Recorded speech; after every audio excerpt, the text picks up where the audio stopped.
Hey, I'm Pop. Saturday morning cartoons continue as we talk about the Batman animated series and the episode that many of you wanted to get to, right?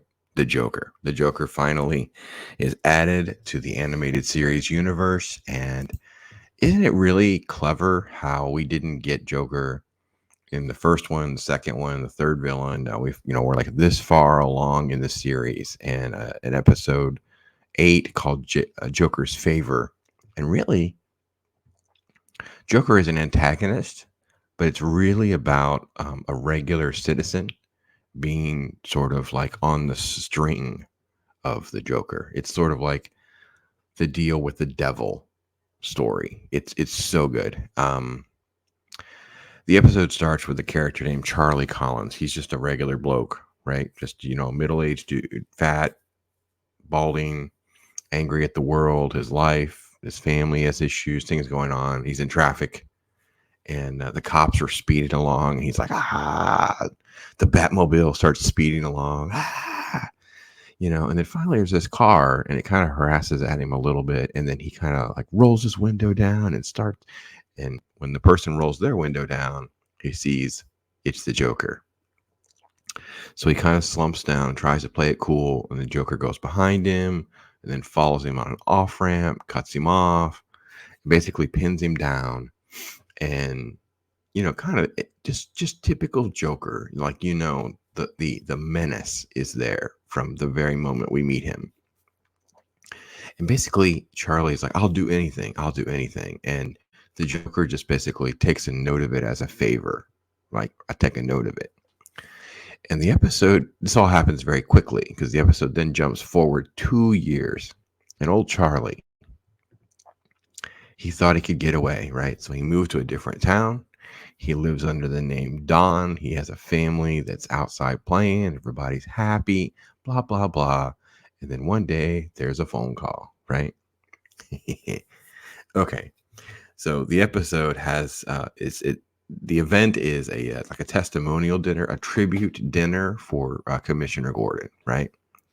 And Joker and Harley want to honor the commish, and they quote, call in a favor, right? And there's little lines like Joker says, "You've become my hobby," and I think that this is where it's really key to get the brilliance of the writers of this show, because it really does point to the mental illness of the Joker, where there are certain things he does not and cannot let go of, right? It's I don't want to really kill Batman because if I keep him alive, I get to keep playing with him. There's little moments in the comic books that are like that, where you're just like, oh, in Dark Knight Returns, he's basically been catatonic and hasn't spoken in years because Batman went into retirement. And then once Batman emerges into population again, they have this close up of his face and you see the grin come back. And so you see, these are the elements that make this Joker so good. It's subtle enough, but it's also in your face. And when you get it, it just hits you really, really strongly. So anyway, it's really simple. They're going to have this plan to go to this event, and Charlie just has to open the door. He just has to let him in. It's this giant cake. Harley's gonna wheel it in. She's in disguise. Joker's gonna jump out of the gate, and of course, it's all just a ruse because it's filled with gas. Harley has a mask, and she put the mask on Charlie, and so now all the cops are there and whatever, and there's basically a bomb.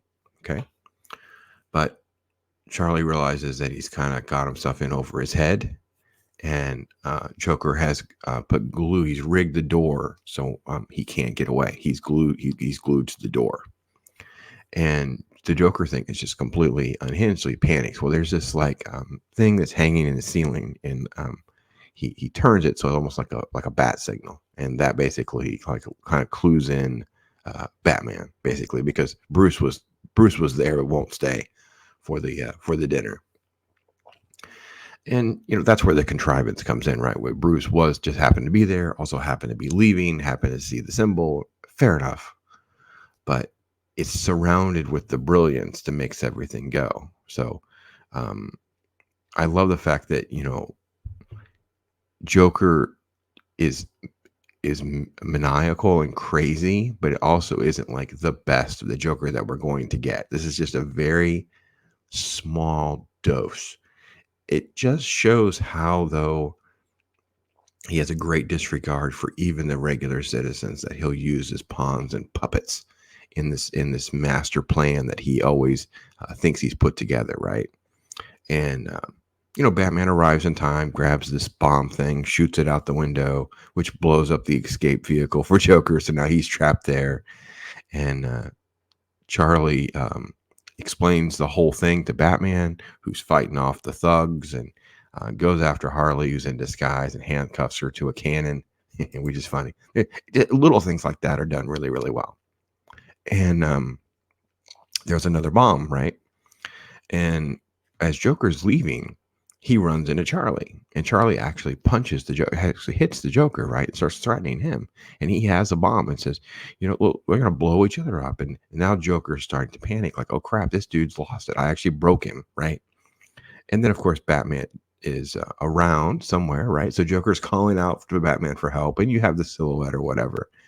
But then there's like the twist is no. And the bomb is actually like a confetti bomb, and actually makes Batman laugh. And it really makes me happy. It really does. And I think that this was such a great way to get Joker. Well, first off, let me go back to Charlie in the traffic, because when Charlie was in the traffic, there's a comment on the radio about he's at large or something. You don't know exactly who he's talking to, but when Charlie sees the Joker in traffic, he knows who the Joker is. And Batman, when Bruce leaves the dinner, there's a conversation, a quick remark to Alfred about, I don't have time for the dinner. The Joker's out there. So even though we've had these other episodes we focused on Catwoman and Clayface and Mr. Freeze and all of this, the Joker has been a villain that has existed. It's not as though we're just now getting a story, which is exactly what most of Hollywood and stuff to do when they adapt all this. It's like, can we stop with the origin stories? Can we stop with the retellings and things like that? It takes the universe and we just get to building. We just get to creation. We don't get the rehashing of the nonsense. We just don't need it. We just don't need it. And this show treated you like such a bigger adult than you were. Like, it really, it comes across as being for kids, but at the end of the day, it is so smart and mature, and we haven't had anything like this that I know of really on this kind of level. Because every detail in this show is so good, so good. So hope you're enjoying Saturday morning cartoons. Tune in next week for another round. X-Men animated series at 9 a.m. Batman at 9:30 for a quick take. I think up next on Batman is the Poison Ivy introduction. So we'll have her added to the btas universe. So we'll be getting that next week. So anyway, thank you so much. Love all your thoughts, comments, revisiting just the most iconic character. Mark Hamill's voice, of course, just, Kevin Conroy as Batman, and then Mark Hamill as Joker. Even Harley Quinn's introduction, right? She's really the one introducing some of this too. Yeah, it's been so much joy to revisit the show in this manner. So hope you are enjoying it as well.